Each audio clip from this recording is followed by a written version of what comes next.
Welcome to today's webinar. If you've signed in for Who is Caring for Your Children, you're in the right place today. We don't have a large crowd, but we have enough of a crowd, so let's just get started, and as people trickle in, that's just fine with us. Okay, my name is Katie Olson. I'm the Communications Specialist for Child Care Resource Referral of Northwest Iowa. And this topic is near and dear to my heart because that is my little guy right there, Hayden. He's 2 years old, and before Hayden was born, I knew nothing about childcare. So this is a learning experience for me and for you. Also on the call to assist you today are Kim Schrader, our Child Care Consultant Health Specialist. There's her email right there if you have any questions for her. And Cassie Ryder, our Parent and Data Specialist, and her email is there. So if you have any questions that maybe I'm not answering throughout today's webinar that you think are appropriate for one of those two, or if you're having technical difficulties, hopefully you can shoot them an email real quick and they can get back to you. Just a few technical things. You should be able to hear me speaking by now, and if you cannot, either raise your hand and Cassie and Kim can help walk you through some audio options, or shoot them an email. And then please use the question or chat feature to ask questions if something doesn't make sense to you or if you need clarifying. And then this PowerPoint will be emailed to you right after the webinar today. So,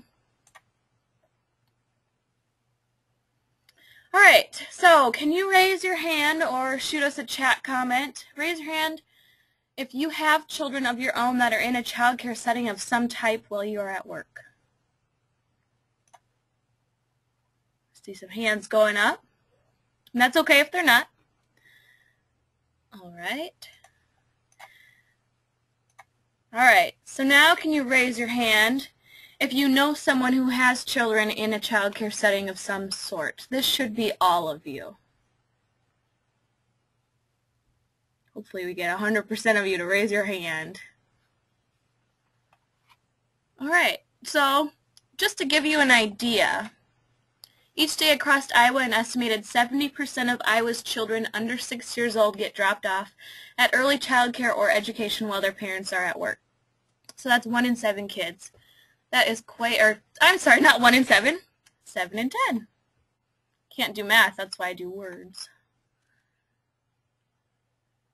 So where are they getting dropped off? They could be going to DHS licensed centers or preschools, Department of Education centers or preschools, registered child development homes, non-registered child care homes, or some of them are at friends, family, neighbors' houses. Hopefully they're not home alone. All right, let's just break down some basic Iowa regulatory requirements. Let's start with non-registered child care. Non-registered child care in Iowa, it is actually legal to provide care without notifying the state. You can only care for 5 children or less. And then non-registered child care providers can receive state subsidy payments, which is just a little bit of help for people, for families of low income. There's some requirements for you to be able to do that. They need to pass a child abuse and criminal background check and meet minimum health and safety requirements, but they're not required to receive random spot checks from DHS unless, of course, a formal complaint is filed. So in Iowa, that is perfectly legal. There's registered child care, and this is in your home again. They can care for 6 or more children at one time, and it depends on which registration type they are, and we'll get into that in a second here. They must meet minimum health and safety standards, provide programs and equipment for ages of children being cared for. An example of that would be like a height chair for an infant. You wouldn't want an infant eating on the ground or a 6-month-old trying to sit in a chair that maybe they will fall out of. So that's just an example. And they also have to maintain records for each child, things like medical information if they're allergic to anything, emergency contacts, immunization records. Those are things that they are required to have, and they are randomly selected by DHS for unannounced spot checks to ensure compliance with the regulatory requirements. So we can break them down a little bit when we talk about the capacity of children that they can have. There's 3 different categories, really 4 when you look at it, A, B, and C has C1 and C2. So when you look at child development home capacity in category A, this is kind of a nice visual. It gives you an idea of the amount of infants, toddlers, preschoolers, and school-agers that they can have. Maximum capacity of 8. So this includes the provider's own infant, preschool, and homeschooled children. So that means they can have no more than 3 infants. That would be under 18 months old. They can have no more than 3 toddlers, 18 to 24 months old. No more than 4, and you get the idea there. And then once they're in school-agers for less than 2 hours can be there as well in their count. Let's talk about category B. Category B can have a maximum capacity of 12 total. This includes the provider's own infant, preschool, and homeschooled children. If more than 8 children, this is really important, if more than 8 children are there, an assistant of at least 14 years of age must be present. So that's kind of important to keep in mind if you're going into a B home, if you're choosing a B and you see that they have more than 8 children, maybe they have 12 and they have an assistant there, that's an important thing to keep in mind. Oh, I'm going to back up for a second. Sorry about that. Another thing about category B, they can have part-time children.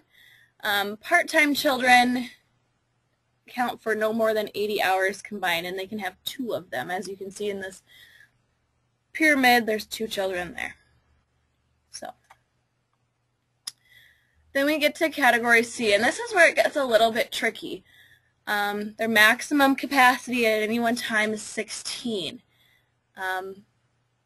This includes the provider's own children again. In cases of inclement weather or emergency school closing, an assistant at least 18 years of age must be present if there's more than 8 children.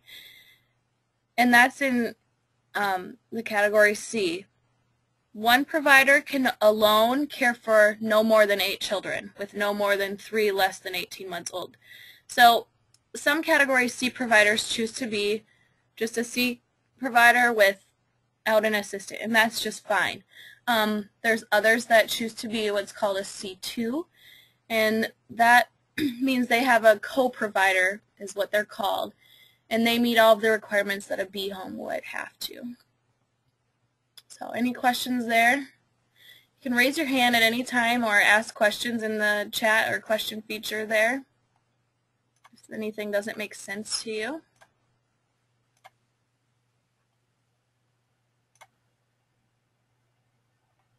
Nobody's confused yet?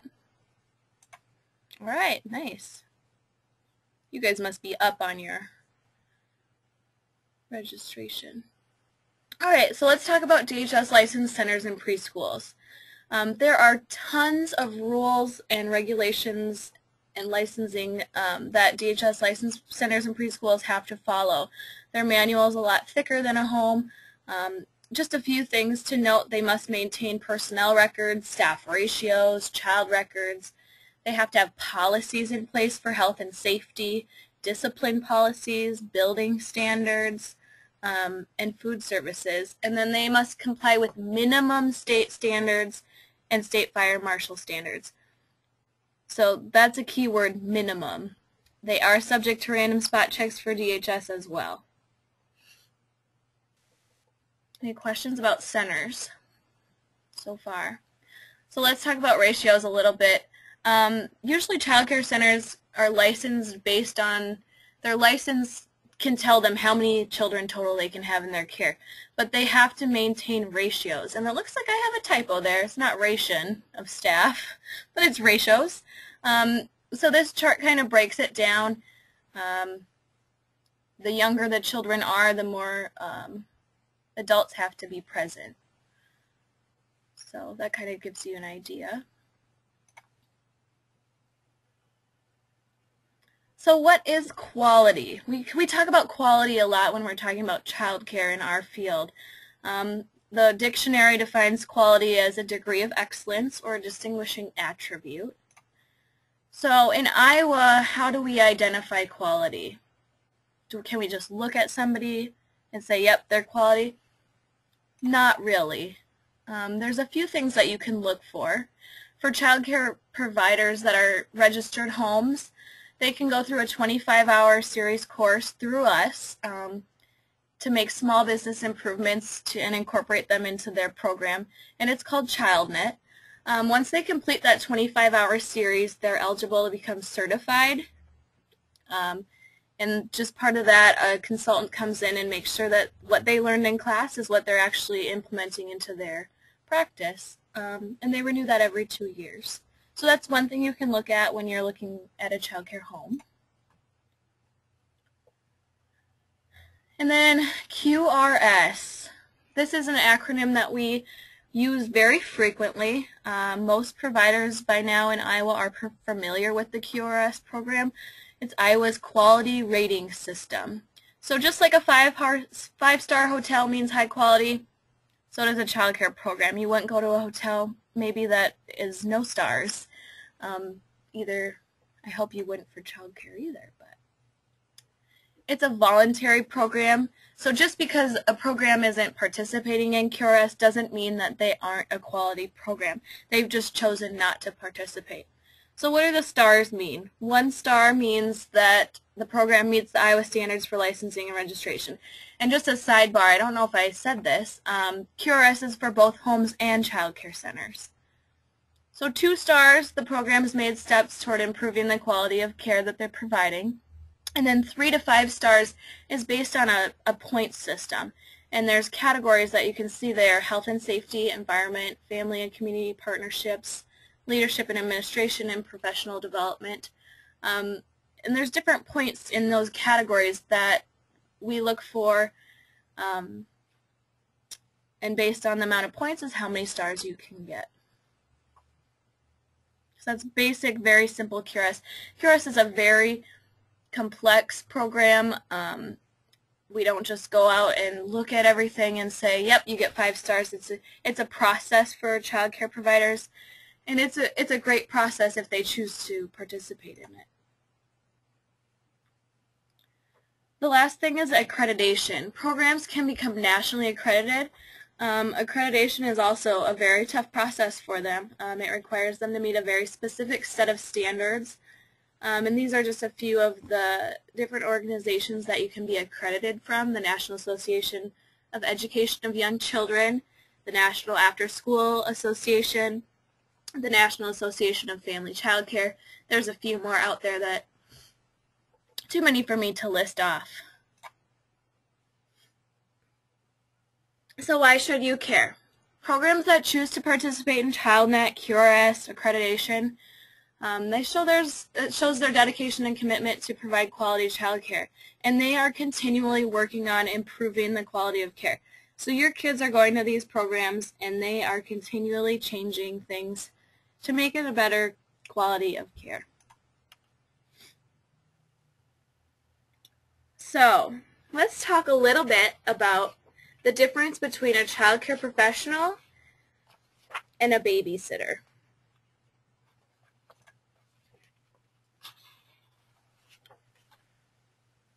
Child care professionals have expectations of you. Some of those expectations could mean that families agree to sign policies. They agree to them and they sign them.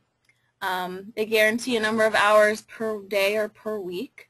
There's holiday and or vacation pay for providers, and they can charge a late fee. So that's kind of a few things that they can expect from families.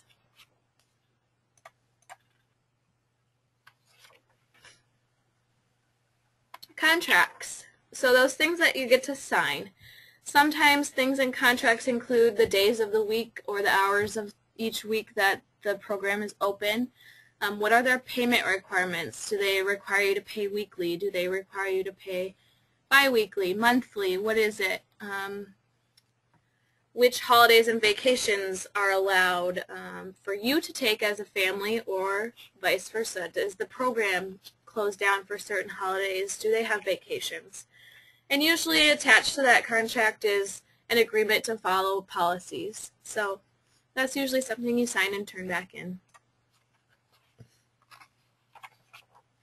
Policy manuals improve quality. If there's not a policy manual at the program that you're bringing your child, it sometimes can be problematic. So we really like to think that policy manuals improve quality. So let's talk about some provider benefits. Providers can use their policies and contracts when talking to parents and say, here's your signed documentation, you've received it, and you've agreed to some of these policies. And then it also outlines a termination process. So if that provider needs to let a family go, it outlines it right there for them. There's also family benefits. You can ask for their policies ahead of time and investigate which services you're purchasing. Child care is something that's not often thought of as a purchased service for you, but you really should be thinking about it that way. Do these services align with your own personal family expectations? And is this the best fit for your family? So you can really take those contracts and policies and really look at them before you make your decision. Just some things that are included in policies: hours of operation, the responsibility for locating substitute care, drop-off and pickup rules, supplies to be provided by parents. For example, if you have a child who is formula fed, does the provider provide the formula or does the parent?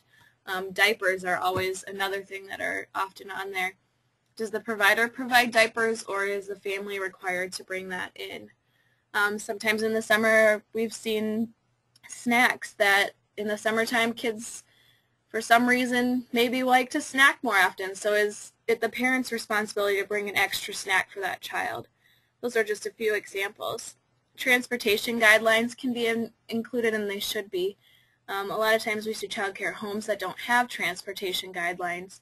And these are pretty important because if you have school-age children that you drop off at care in the morning, how are they getting to school? Are they walking? Are they taking a bus route? Who's bringing them and making sure that they get from point A to point B?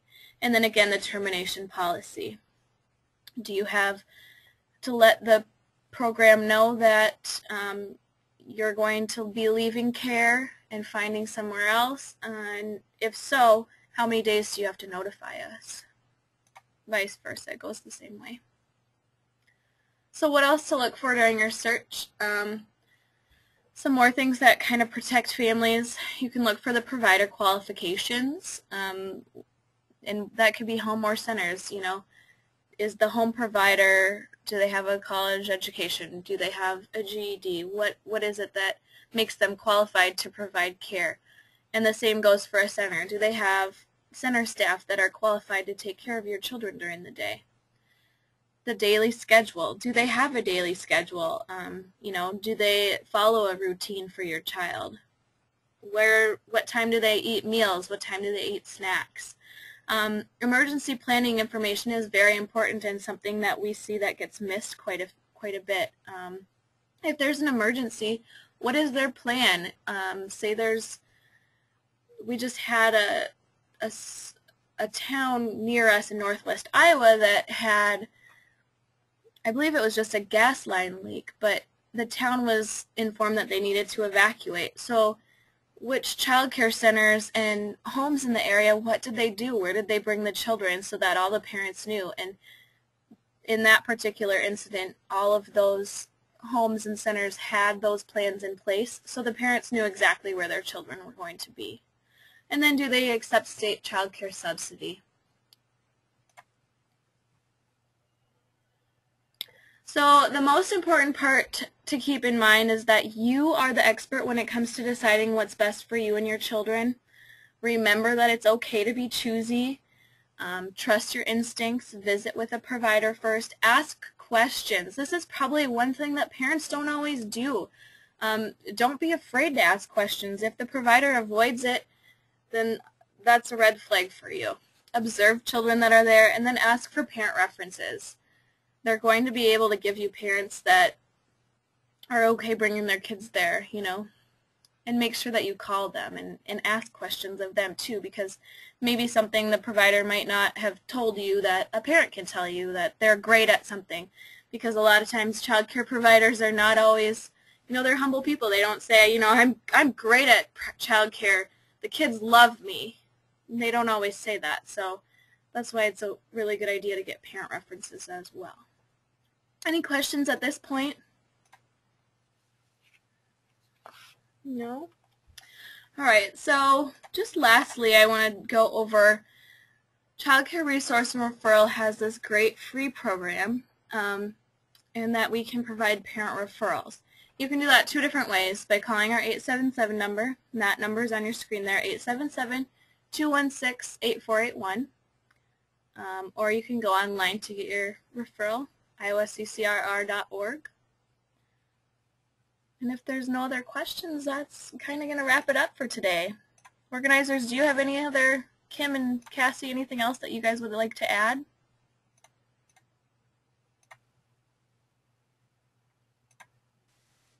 You're going to have to unmute yourselves if you do.